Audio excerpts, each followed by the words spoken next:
கடல்கரையை நோக்கி நடக்கும் அந்த பாதை எளிதல்ல. இருண்ட மேகங்கள், அலைகளின் கோபம், மழையோடு கலந்து விழும் கண்ணீர். இந்த பாதையில் நடப்பது உடலை மட்டும் அல்ல, உள்ளத்தையும் சோதிக்கும் பயணம்.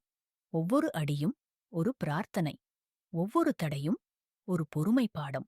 களைத்த பாதங்களோடு நடக்கும் அந்த வயதான அம்மா, இன்னும் கொஞ்சம் என்று சொல்லும் அவளது மூச்சு, அவள் விழிகளில் தெரியும் கண்ணீர் வலியாலல்ல, நம்பிக்கையால்தான்.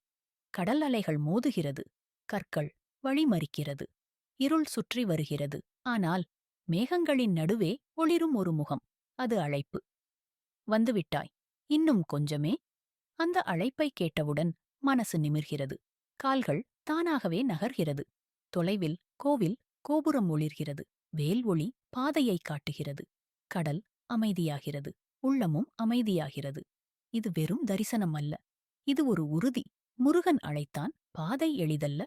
ஆனால் அவன் அழைத்த பாதையில் அருள் உறுதி. வேல வேல முருகா